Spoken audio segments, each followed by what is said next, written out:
Halo semuanya, kembali lagi di fanselectronic.com dan selamat menonton. Jadi udah lama nggak update ya teman-teman. Jadi terakhir kemarin videonya terkait rakit baterai, seingatku ya, baterai LiFePO 4. Nah sekarang karena sudah agak mendingan kerjaannya, jadi di sini saya akan kembali lagi untuk membahas ESP32 dan ESP8266. Kok balik lagi nih Bang? Nah ternyata selama saya kerja di sini juga bikin produk-produk, ternyata kita mungkin bisa saja memiliki kendala yang sama teman-teman, yaitu file dari program kita yang kita upload di sini itu bisa di-copy orang lain.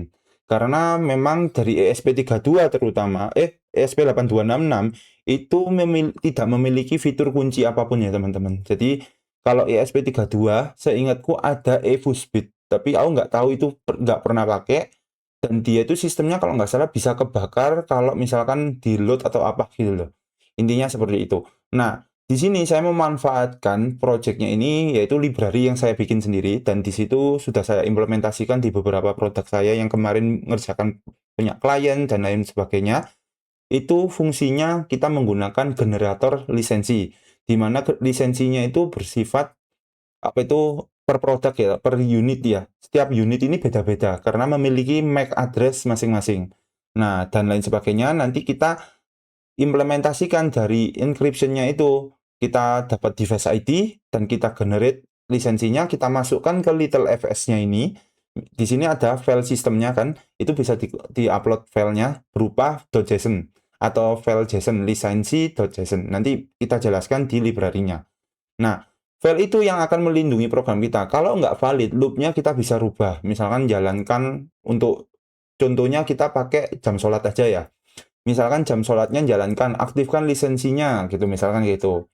Lisensi tidak valid, wajib dilisensi dulu, misalnya kayak gitu. Tapi kalau lisensinya sudah valid, maka dia akan menjalankan program utamanya. Enak kan? Dan keuntungannya juga kita bisa menambahkan variabel-variabel yang dikunci di sistem lisensinya. Jadi nggak bisa dirubah. Dan misal contoh, jam panel sholat, kita lock di 4 panel gitu. Kita bikin program yang multi panel, tapi kita lock yang settingannya 4 panel. Nah, 4 panel di lisensi, jadi dia beli lisensi berdasarkan settingannya juga, misalkan 4 panel. Nah, kalau misalkan mau ngerubah, ya ada lisensi lagi, kita bisa nambah keuntungan di situ, atau mungkin bisa beli lisensinya aja, hardware-nya masih sama. Seperti itu. Ini salah satu metode yang mungkin teman-teman yang produktif ya, atau mungkin bikin produksi suatu project, itu sangat bermanfaat teman-teman. Nah, silakan coba nanti kita langsung aja masuk ke implementasinya seperti apa dan pengenalannya terkait library ini. Oke, terima kasih. Langsung saja kita mulai ke library-nya. Oke teman-teman, jadi di sini kalian bisa aja buka library file saya ya yang ada di GitHub. Sekarang sudah saya public dan di versi terakhir yaitu baru saya update kemarin, udah testing dan sudah lancar. Ini versi 2.1.0 dan ada beberapa tool yang kemarin sudah saya bikin sendiri. Itu saya gunakan sendiri, sekarang sudah ganti lebih mudah digunakan untuk orang lain. Oke, langsung saja. Di sini ini ya Vean ya, ini akun saya sendiri. Nanti kalau teman-teman mau lihat-lihat library saya silakan. Ini ada DND 232, SP8266. Jadi ini khusus untuk P10, P475 dan lain sebagainya. Kalau yang ini untuk fans elektronik lisensi karena saya memang sengaja bikin lisensi khusus untuk ESP32. Langsung saja kita mulai. Jadi di sini penjelasannya ya teman-teman, ada yang versi Indonesianya, langsung baca yang versi Indonesianya aja. Firmware-nya, penulisannya seperti ini, nanti seperti apa keuntungannya. Di sini ada encryption-nya, itu jenisnya ada like. Like itu bukan jenis encryption karena dia itu seperti cuma ada device ID, dicocokin device ID-nya cocok nggak? Oke, cocok ya udah. Seperti itu. Tapi kalau diedit misalkan sama pihak tokonya, atau misalkan kita orang lain lah, misalkan ya orang lain yang iseng mau ngedit, ya error pasti otomatis. Cuma kalau kita nggak sengaja debugging, keluar di serialnya device ID kita, itu jadi masalah. Kalau bisa device ID-nya di hidden, kemudian dicocokin langsung diupload aja. Nah seperti itu. Jadi tapi ribet dan keamanannya sangat rendah tentunya. Kalau misalkan ada yang dapat device ID-nya, ya udah, dia nggak bawa data apapun, cuma device ID aja. Itu aja ya teman-teman. Dan nggak ada signatur yang bisa nge-lock file sistemnya atau file lisensinya. Misalkan file lisensinya dirubah-rubah pun dia masih valid selama device ID-nya valid, seperti itu. Oke. Untuk HEMAC ini ada singkatannya ya. Kita cek aja di Google ya. Aku lupa apa lah ya teman-teman. Hash Based Message Authentication Code. Jadi sistemnya itu dia kriptografi teman-teman. Di mana dua klien ibaratkan kita satunya misalkan si A sama si B gitu ya. Ini punya kode 1234. Di sini punya 1234. Ketika udah di enkripsi, dia ngirim toh datanya encryption-nya di sini. Nah, ketika dienkripsi diterjemahkan oleh si B harus kunci yang sama. Nah, resikonya kuncinya harus disimpan di setiap device-nya. Misalkan di generatornya ada kunci, di alatnya juga ada kunci. Kalau kuncinya bobol, setiap orang bisa menggunakannya. Makanya keamanannya kurang bagus gitu loh secara tingkat anu. Nah, kemudian ada ECDSA teman-teman. Nah, di sini ECDSA ya teman-teman. Nah, ECDSA ini juga tipe enkripsi, di mana nanti teman-teman bisa cari sendiri ya di Google apa itu ECDSA. Eclipse Digital Signature Algorithm. Nah, di sini ini dia wajib ada public key dan private key. Nah, kalian download aja file ini semua. Apa itu file ini di-download dulu ya. Jadi nanti filenya ada dapat seperti ini. Sorry, ini kita coba buka lagi. Filenya seperti ini. Kelihatan ya? Filenya kalian dapat ini semua. Nah, file ini merupakan library-nya. Nah, di dalam ini ada tools, teman-teman. Nah, file tool ini yang paling penting ya. Di tool ini salah satunya yang penting untuk teman-teman. Di sini ada file exe generator, kemudian ada public key, private key. Public key ini sebuah kunci yang bersifat public yang bisa di-sharing antar hardware nanti. Hardware-nya wajib ada public key-nya. Lah, private key ini adalah key yang hanya digunakan untuk generate, teman-teman. Jadi kalau misalkan kita generatornya harus punya private key-nya yang sama dengan public key-nya. Loh, kok bisa Mas dapatnya dari mana? Nah, kita hapus dulu. Misalnya kita hapus ya private key sama public key. Di sini ada namanya generate key.sa. Kita buka, langsung dia akan generatekan key yang baru di sini. Otomatis ini ya, teman-teman. Loh, mana? Oke, bentar. Nanti kita fix. Ini langsung buka ya. Dapat baru. Nah, ini otomatis baru, teman-teman. Nah, ini kita simpan sebagai key dan private key produk A. Nanti kita hapus lagi, bikin lagi. Itu pasti beda. Dan Anda kalau misalkan pakai, dan si C atau si A, si B, si C, itu pakai sendiri-sendiri. Itu pasti generate-nya beda-beda. Jadi, nggak mungkin ada yang sama, pastinya jarang untuk yang sama. Jadi sehingga ketika generate key yang sama dengan tool yang sama, dia nggak akan menghasilkan lisensi yang sama. Walaupun device ID-nya keluarnya pun dimasukkan di tool ini juga nggak akan sama selama private key-nya dan key-nya beda. Nah, kita buka ya file yang generator exe-nya. Ini untuk generatornya teman-teman. Jadi misalkan nanti device ID-nya ABC gitu ya. Nah, di sini kan udah ada private key-nya nih. Kita hapus dulu ya tadi ya. Nah, ini saya hapus kenapa? Karena saya mau restore dulu dari GitHub saya, biar jadi yang bawaan dari GitHub sama. Jadi kita sama nanti hasilnya. Yang di GitHub itu buat contoh ya teman-teman, jangan dipakai ya. Itu pasti itu cuma contoh aja, karena itu memang sengaja saya simpan di situ. Dan pastikan kalau teman-teman juga pakai GitHub, jangan simpan private key itu di GitHub-nya juga. Bisa simpan menggunakan RAR, di RAR dulu, di password, baru di Google Drive, itu bisa. Itu aman banget teman-teman. Kalau di GitHub, itu nanti ada riwayatnya teman-teman. Jadi jangan pakai yang itu. Nah, ini khusus ini memang sengaja saya upload, karena memang ini untuk teman-teman uji, karena biar sama aja ya. Pastikan, di sini kita buka. Nah, sebagai contoh, di sini saya pakai ini aja. Ya, ESP8266 gitu ya. ESP8266. Kita colokkan ke USB, teman-teman. Nah, di sini ada contoh. Itu sebenarnya ada contoh ya, teman-teman. Banyak sih contohnya, kita buka yang di example-nya ya, teman-teman. Kalau teman-teman buka di library-nya, itu kalau bisa download aja melalui yang di library manager Fans Elektronik gitu. Ya.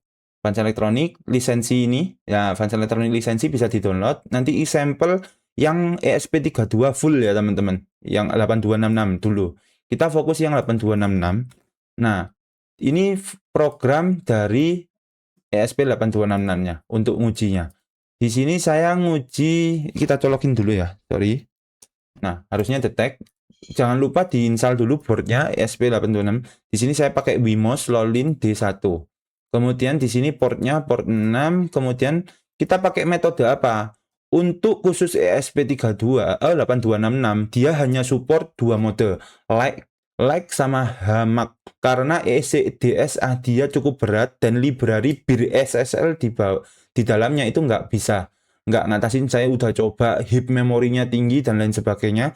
Akhirnya saya putuskan bis HAMAC aja cukup. Kemudian kemarin saya update juga ada tambahan AES biar lisensinya kekunci juga, ngacak. Nanti ada bedanya.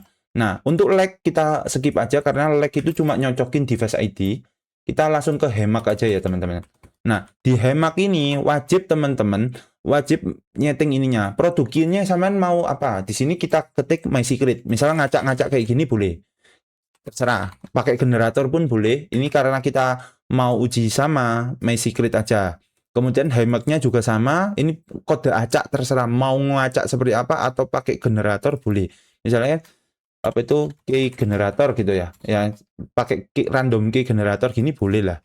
Nah, ini kan udah banyak toh generatornya. Langsung generate gitu. Mau pakai apa? Misalkan yang 68. Nah, kayak gini. Ini copy aja langsung. Kalau enggak di-generate terus. Kode-kode seperti ini kita ambil aja. Itu random. Kalau enggak ya diketik manual boleh. Misalkan password, nomor cantik, tanggal lahir atau apa terserah. Yang penting disimpan satu kali, nggak boleh dirubah. Setiap produk kayak gitu. Nanti riwayatnya, keupdateannya nanti berubah juga takutnya. Seperti itu ya teman-teman. Jadi nggak boleh dirubah. Kalau udah final itu secret, jangan di share. Oke. Kalau sudah seperti ini kita coba cek. Ini biarkan semua ya, standar ya aturannya. Kita pakai yang file mode HAMAC. File ini singkatan ya, Advanced Electronic License. Modenya mode HAMAC gitu ya. HAMAC aku gitu ya bacanya. Aku nggak tahu bacanya seperti apa. Kalian bisa atur sendiri bacanya karena yang lebih paham bahasa Inggris mungkin. Nah, kemudian ini nanti kita upload aja, langsung kita upload proses. Sambil upload, nanti kita wajib mendapatkan fitur apa itu device ID-nya. Nah, di situ juga ada kalau kalian pencet Ctrl Shift P, ini pakai versi 2 ya. Itu ketik upload. Nah, kalau misalnya nggak ada yang Little FS ini, kalian wajib install dulu. Install dulu. Caranya gimana? Nanti download aja teman-teman. Itu kalau nggak salah ada upload Little FS ya. Little FS gitu aja. Little FS Arduino gitu ya. Ketik aja di random ini loh, random need tutorial ini aku kemarin ngikuti ini. Itu ada download kayak ini, Arduino Little FS di copy ke si user Arduino IDE, nanti masuk ke sini, Wes habis masuk restart ininya dulu Arduino-nya, nanti bakalan keluar kayak saya. Oke, jelas ya. Nanti ketik gitu aja ya. Ini untuk singkat, nanti tak bikinkan video terpisah aja untuk itu. Oke, ini kita buka dulu serialnya. Nah, datanya sini, kita reset ya. Sip, kita reset. Nah, lisensinya gimana? Nah, ini dia ngecek, oh lisensinya error ternyata. Oh, dia lisensinya error. Oh, kok error terus? Ya, dia masuk di loopnya error terus. Jadi implementasinya kayak gini. Nanti ketika jalan loop ya error ya. Terserah kalian mau di errorkan kemana. Misalkan tulisannya error terus stuck gitu ya nggak apa-apa kayak gitu. Enak kayak gitu. Nanti kalau enggak ya atau mungkin dikasih sistem kayak misalkan ya ada kalau di jam sholat kan ada RTC, misalkan dia cuma nggak boleh lebih tanggal segini, itu bisa kalau kalian mau ngasih lisensi buat demo itu bagus. Nanti kita tambahin bikin demonya, video lanjutannya kita bisa-bisa aja ya fitur-fitur yang kita buat. Kita di sini fokus untuk menjelaskan. Bentar, ini saya cek menitnya. Oke, langsung saja sudah kita copy device ID-nya teman-teman. Nah, ini kelihatan adalah device ID-nya. Kok panjang Mas? Bisa dipotong teman-teman. Kalau mau motong, potongannya di sini. Mau yang berapa? Misalkan 48, 32, 16. Cek aja di dalam library-nya ya. Aku nggak terlalu ingat. Di sini panjangnya 64 digit. Berarti 64 digit. Kita copy, paste di library file ininya. Kita pakai apa tadi metodenya? HAMAC ya, HAMAC. Nggak ada yang AES. Berarti kita HAMAC. Nah, ini bisa dirubah. Misalkan produk name-nya apa? Misalkan mau nambah di sini panel type 2 apa P10 misalnya kayak gitu. Bisa generate gitu. Nah, nanti masuk nih. Lah, ini bisa kalian masukkan ke sebagai variabel. Misalkan, oh ngambilnya dari final table di lisensi gitu. Ini final table-nya berapa? Oh, P10 berarti yang dijalankan program yang P10 misalnya kayak gitu. Kalau multi panel misalkan ya ini. Seperti itu. Nah, ini ada signaturnya. Signatur itu seperti kayak kunci key-nya ya. Nanti dicocokkan sama di apa ya? Decrypt atau dekripsi oleh Hemake-nya. Jadi Hemake-nya menjalankan perintahnya untuk menjalankan ini. Nah, bedanya apa sama yang AES gitu? AES itu keuntungannya seperti ini. Kalau seperti ini kan kelihatan ya teman-teman. Nah, ini kan kelihatan banget. Datanya apa, device ID, nama produknya apa. Nah, kalau mau nggak kelihatan gimana pakai AES? Hemak AES itu fungsinya file datanya dienkripsi lagi. Setelah dibentuk signaturnya, langsung dienkripsi juga. Jadi dienkripsi biar apa tujuannya? Biar nggak bisa dibaca. Datanya apa nih? Tulisan ciphertext nggak jelas gini toh. Nah, kemudian muncul IV ya. Ini kayak ada kunci buat nerjemahin ini. Nah, ini kuncinya akan random. Kalau misalkan ini kuncinya ngacak gitu ya, berubah gitu. Datanya akan ngacak, nggak sesuai formatnya. Nanti akan error dan hasil endingnya apa? Ya, ya gagal kayak gitu. Jelas ya? Seperti itu. Lisensi nggak valid. Seperti itu.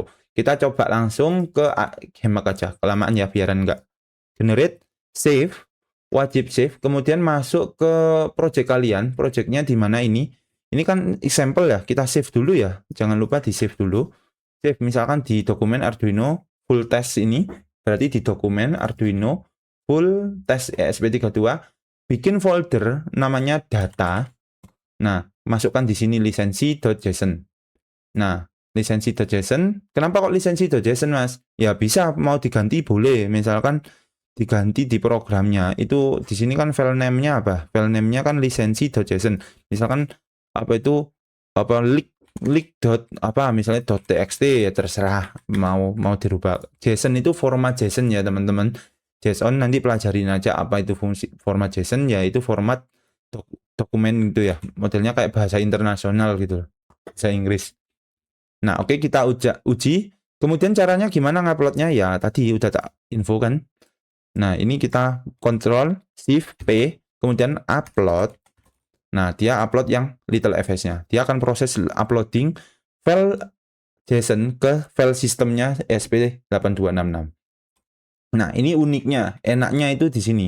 Nanti ketika sudah upload, dia akan langsung valid gitu. Selama hemaknya sama. Kalau hemaknya salah gimana? Misalnya di sini 2 gitu. Ya nggak akan valid karena dia menerjemahkan sesuatu dengan kunci yang salah kan gitu ya teman-teman. Nah nanti baca aja ya ini ya terjemahannya ya apa itu komentarnya itu apa fungsinya. Ini lebih saya usahakan semudah mungkin sih di example-nya kayak gitu. Nah lisensi valid kita reset dulu. Nah cepet ya berarti dia nggak lambat. Terus ada sistem cache-nya jadi dia nggak akan menjalankan dekripsi itu secara terus menerus. Kalau sekali sudah ya udah dia terus. Tapi kalau misalkan dirubah-rubah dia tetap dikunci di RAM. Jadi dia nggak bisa akan baca tanpa harus menggunakan software-software tertentu yang bisa reverse engineer ya teman-teman. Nah mungkin udah jalan dan kita bisa jalankan program utama di sebelah sini di loopnya. Oke dari sini mantap ya berarti jalan terus ya. Nah gimana kalau misalkan iseng nih aku? Ini kita close yang di project kita di mana tadi? Di file dokumen Arduino di full test dan data. Kita buka JSON-nya yang library-nya filenya seperti ini. Kalau iseng nih, tahu-tahu wah P-nya mau tak pakai yang versi P4 gitu ya. Terserah, satu huruf dirubah akan error. Kita coba ya, kita buktikan. Kita P, serialnya wajib difoto, ditutup dulu, baru itu diupload. Ulang file JSON-nya lagi, ditimpa dia. File lama dihapus, ditimpa yang baru. Hasilnya seperti apa teman-teman dan hasilnya kita tunggu ya karena kita pakai ESP8266 ini agak lama. Nah, kebetulan di sini biasanya saya projectnya kayak begini. ESP32 S3. Ini bagus, kenceng banget teman-teman. Nah, ini kita coba setelah oke, error. Nah, dia error ya langsungan. hanya karena saya menghapus sebuah huruf yang berupa yang harusnya P10 jadi P4 error. Padahal dia nggak ada hubungannya kan di Face ID. Nah inilah keunggulan dari sistem enkripsi ini. Tujuannya memang ngunci data variabel juga di sini. Jadi misalkan ada tanggal sampai jam berapa atau tanggal berapa gitu. Kalau misalkan sudah melewati tanggal ini, program error. Misalkan di jam sholat kan nggak mungkin diakali toh, jamnya RTC-nya misalkan diundurkan, dia pasti kan akan jalan harus tepat waktu di jam tanggal ini, detik ini, dan jam ini. Nah, misalkan di limit sampai tanggal 30, ya sudah tinggal lebih dari tanggal 30 dia akan error. Bisa seperti itu. Itu manfaatkan fitur seperti itu bisa nanti. Oke, itu aja. Oke, ini udah hemat. Nah, keunggulan lagi ada pakai AES ya teman-teman. Nah, AES itu dia tetap bisa diterjemahkan baca file datanya, tapi dia kalau dibaca lisensinya dia nggak bisa dibaca langsung ya, berupa dalam bentuk lisensi. Kayak gini kan enak ya baca ya. Kalau pakai hemak AES, dia otomatis nggak bisa dibaca filenya. Ini kita timpah ya, jadinya seperti ini lisensinya. Nah ini keuntungannya apa? Ya nggak bisa dibaca. Apa itu variabel apa tuh? Dia nggak tahu, dan engineer seorang yang mau meretas, misalnya nebak-nebak variabel apa nih yang mau diambil dari dia, ya repot gitu. Karena apa? Dia nggak bisa menerjemahkan datanya dulu. Nah inilah keuntungannya. Bisa gunakan ini untuk ESP32, ESP8266. Ini salah satu yang lebih kuat daripada lag ya, model lag. Kalau yang lag AES ini masih bagus daripada lag doang, karena dia lag AES ini selain mencocokkan device ID, dia juga mengenkripsi datanya biar nggak tahu device ID-nya apa. Nah, di situ kita pakai lag, kemudian kita upload ya teman-teman. Ini udah upload ya, sorry ya. Kita coba refresh. Oke, gagal ya. Gagal ya, tetap gagal ya. Dia pakai hemak. Cuma dia hemak doang ya dia ya masian ya. Kita coba hemak AES ya teman-teman. Kita upload ulang. Di sini hemak AES. Sorry, ini belum. Oh ya benar. Hemak AES-nya kita upload ya.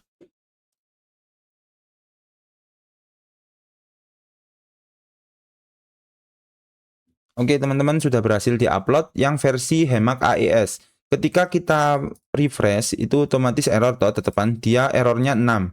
Dia nggak bisa unknown. Ini uji apa ini nggak tahu. Nah kita upload ininya tadi, kita copy, kemudian kita paste di sini, kita upload ulang. Upload yang bukan upload programnya ya, upload little fs-nya. Oke, Ctrl Shift P itu harus diketik juga, upload apa gitu, upload little fs. Tunggu prosesnya selesai, nanti kita bisa melihat hasilnya baruan di serial monitoring.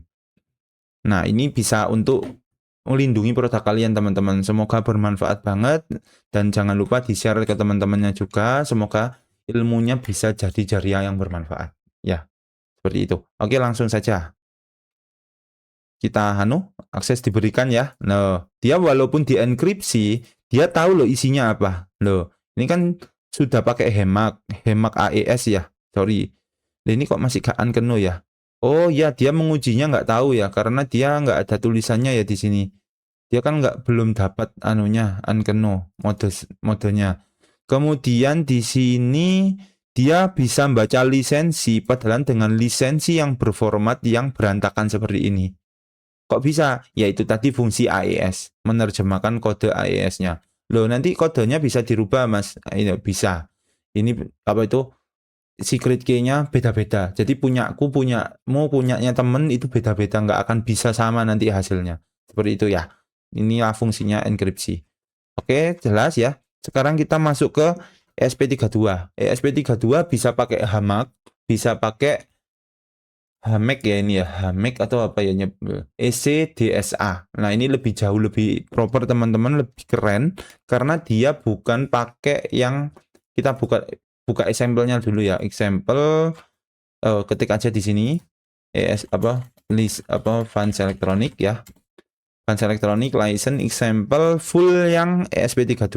Ini close saja. Kita save ulang, save as ya. Biar ada kita pakai ECDSA bisa ya, kayak gini formatnya. Nah ini kok bisa dapat signaturnya lebih panjang? Iya beda, karena dia ngambilnya bukan di Hamak Secret. Hamaknya masih ada, kenapa? Kalau ini kan contoh. Nanti kalau misalkan kalian pakai cara modenya pakai apa? Misalkan pakai apa itu? Ini cara modenya itu pakai ini file ECDSA AES gitu. Nah, berarti yang dipakai apa? Ya public key doang sama AES-nya. Kalau ECDSA doang, ya pakainya cuma public key doang gitu ya, teman-teman. Nyesuaikan lah, intinya nyesuaikan aja. Ini nyesuaikan pakai apa, pakai apanya. Oke, selesai. Kita lanjut langsung buat ini kita pakai ECDSA dulu. Masih kelihatan ya file datanya. Tapi kalau pakai yang AES kita enkripsi biar nggak kelihatan. Keren ya. Kita pakai ECDSA aja ya, contohnya ya. Nah, public key-nya dapat di mana? Di file library-nya itu kalian buka aja. Library-nya ada di mana ya? Di Arduino libraries, cari Fans Electronic License. Di tool itu ada pem.public key, bukan private key ya, public key, di copy langsung dipaste di sini. Thread gini.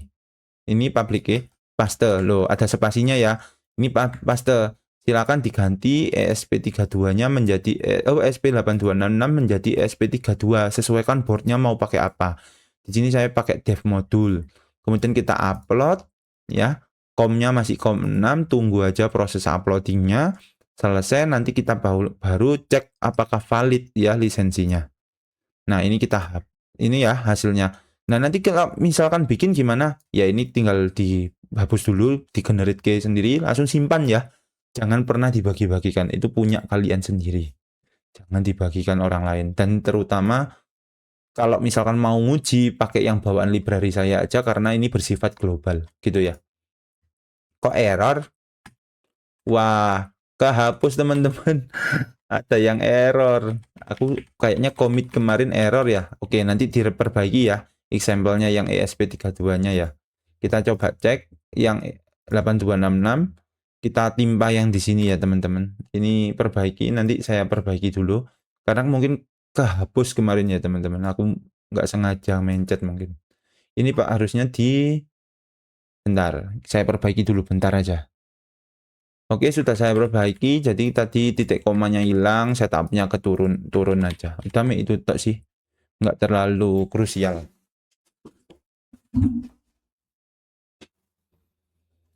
Oke, kenapa ini masih unreturn? Kok ada return? Maksudnya ini masih ada return ya juga masalah kok. Setup, void setup, function. Jedanya mana? Delaynya nggak ada. Ini kasih delay. ESP32 aman, returnnya ada titik komanya. Coba kita hapus. Kemarin bisa ya, sorry ya, ini ada kendala ya, sorry. Kita tunggu upload ya. Oke, proses upload ya, teman-teman. Loh, kok gagal? Sorry. Wah, ini USB saya ya, nggak detect. Kita pindah ya colokan. Ini sering terjadi di Windows ya, teman-teman. USB-nya nggak detect. Nah, teman-teman upload lagi. Proses yang ini kita close. Lisensinya masih ada ya. Tetap ya. Ini teman-teman pakai satu aja, kebuka dua itu tadi. Ini comnya hapus, biarin uploading ya teman-teman. Kalau misalnya nggak mau ngupload, ditekan ya ENC-nya ya. Apa itu? Bootnya, tombol boot yang ada di ESP32 itu ada boot teman-teman. Yang sebelah sini itu nanti ditekan, ditahan kalau pas titik-titik gitu. Oke, ini nanti ada revisi juga untuk tulisan harusnya ini pengujian modenya kan keluar tuh ECDSA. Nah ini kok udah valid? Oh iya, ternyata di sini udah ada anunya, lisensinya. Ya, kita hapus dulu ya teman-teman. Caranya gimana ya? Ketika ngupload erase all flash ini enable. Jadi all flash ini di enable, jadi semua datanya dihapus total kayak gitu. Nah, silakan diuji lagi upload. Oke, ditahan ya uploadnya. Kok nggak mau ngupload? Oh ini upload ya. Udah upload. Ini di Windows saya seperti itu. Jadi minta ditahan dulu. Nah ini udah kita clear error code ya. Dia gagal ya. Berarti dia tidak valid. ID-nya berapa? Kita cek device ID-nya ini. Kita copy di sini. Ya, beda-beda ya teman-teman. Device ID itu selalu dihasilkannya beda-beda karena setiap hardware itu punya MAC address-nya beda-beda. Kita generate. Nah, ini kita copy, kemudian kita atau save aja. Save di mana? Di yang projectnya yang ESP32, bikin folder data biar mengenali apa itu upload itunya, upload little fs-nya itu fungsinya biar mengenali harus di folder data di project kita. Kita P, Ctrl P, upload, Ctrl Shift P, upload yang little fs. Ya, udah langsung tunggu aja. Kalau ESP32 ini ditahan juga ya bootnya kalau misalkan nggak mau gini. Tapi kalau di teman-teman udah langsung upload ya udah nggak apa-apa. Jadi jangan kaget nanti, rusak ESP ini. Enggak, itu biasanya bootnya nggak mau. Dia nggak mau ngebut. Tapi di laptop saya bisa biasanya kayak gitu. Nah ini kenapa kok error masih kita refresh. Oke, masih error. Loh kok error? Nah berarti problemnya apa? Bisa jadi ini. Nah public key-nya error ya teman-teman. Wajib ada enter satu kali gini. Nggak boleh. Ini di sini ini harus ada enternya karena datanya kalau dicek di tools di public key itu ada enternya bawah sekali. Berarti di sini di paste lah otomatis kayak gitu. Kita upload ulang teman-teman, wajib ini karena nggak mau dia kalau kayak gitu. Kita pause dulu ya. Oke teman-teman, jadi proses uploading ini harusnya moment of truth-nya ya. Jadi berhasil apa tidaknya harusnya berhasil. Sip, kita buka dan reset. Oh, error.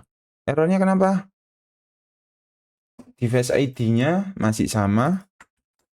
Oh, little fs-nya sorry, nguploadnya saya enable ya, jadi kehapus ya little fs-nya ya.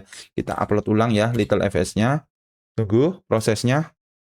Ini diupload dulu di Jadi kalau ngupload itu kalau bisa ininya di disable aja, kalau nggak butuh dihapus. Tapi kalau mau dihapus semua ya di enable bentar, nanti dia disable lagi. Sip. Kita lisensi error karena apa? AES-nya dia apa nih? Invalid kode. Kode 8 ini kalau nggak salah AES. Karena di sini saya pakainya AES, di sini generatornya dia pakai yang ECDSA, dia kehilangan kunci AES atau yang V1-nya. Nah, saya salah ya tadi yang uploadnya harusnya ECDSA yang ini. Berarti kita ganti lisensinya yang ECDSA AES. Generate, kita buat. Nah, di sini ada nih, baru nih. Namanya parameternya EV. Apa ya? EV itu apa ya kalau di kemarin ya? EV apa itu encrypt apa AES gitu aja. EV itu apa? Di AES itu initialization vector. Aku gak hafal teman-teman. Bentar ya. Kita upload. Ini bukan public key ini, sorry. Lisensi filenya di mana? Di project kita. Cari di file dokumen Arduino tes full ESP32 data lisensi. Lisensinya kan tadi kelihatan, sekarang mode acak. Kita upload ulang ya teman-teman. Uploadnya pakai yang upload little fs-nya, bukan programnya. Beda karena flash sama little fs itu beda. Little fs itu kayak kita nyimpen di partisi tersendiri gitu. Makanya sebenarnya ESP32 itu ada OS-nya dan ada kayak komputer lah. Intinya dia ada bagian partisi file disk mana, boot, file partition, file config dan lain sebagainya itu ada sendiri-sendiri teman-teman partisinya dari udah proses selesai dan kita reset. Nah, langsung diberikan akses ya. Nah, dia otomatis langsung sukses. Walaupun di sini sebenarnya kita nggak bisa membaca filenya. Nah, ini salah satu metode yang paling kuat menurutku adalah ECDSA plus AES dikombin. Jadi biar orang melihat lisensi itu nggak bisa membaca, tapi kita masih bisa menyediakan lisensi ini sebagai metode untuk ngunci variabel, teman-teman. Jadi seperti itu. Mantap ya, teman-teman. Jadi ini semoga bermanfaat banget untuk teman-teman. Gimana? Di sini masih supportnya udah tak tes ya kemarin itu seingatku di ESP ini ya. Kalau bisa pakai ESP-nya yang ESP 2,17. Pastikan ESP32-nya yang boardnya 2.0.17 karena kalau yang versi 3 itu belum tes karena saya sendiri kendalanya banyak banget di versi 3 karena library lama itu banyak yang bentrok biasanya. Saranku kalau pakai ESP32 masih pakai yang ini aja dulu sementara, sembari nyari library-nya itu yang sudah stable. Nah, oke, itu aja. Terima kasih. Semoga bermanfaat ya teman-teman. Ini langsung saja nanti terapkan, gunakan dan lain sebagainya. Oh ya, catatan pasti baca tentunya persyaratannya di sini ada Arduino JSON ya. Kalau pakai ESP32 itu bisa pakai versi 7 nggak apa-apa. Tapi kalau yang ESP8266 wajib pakai versi yang 62.15. Karena apa? Dia ada fitur statik. Kalau dinamik dia langsung memori heap-nya penuh dan akhirnya crash. ESP8266-nya. Itu aja sih, terima kasih ya. Itu aja. Oke, semuanya itu aja. Terima kasih. Semoga bermanfaat tool kali ini. Jangan lupa untuk like, subscribe, dan share ke teman-teman kalian. Semoga ilmu ini bisa jadi jariah saya juga atau kalian yang mau nge-share juga perpanjangan tangannya. Dan semoga bisa membantu teman-teman yang punya produk dan rawan dicuri. Apalagi project-project yang nggak ada terlibatannya apapun dan bisa diproduksi ulang oleh orang lain yang kadang banyak memang nakal untuk ngambil hak kekayaan intelektual orang lain. Oke, itu aja. Terima kasih dan semoga bermanfaat. Jangan lupa kalau misalkan mau bantu kita, ada link Saweria di bawah dan tentunya buat apa ya? Project lainnya ya. Itu aja sih. Terima kasih. Semoga bermanfaat. Bye-bye. Salam elektronik.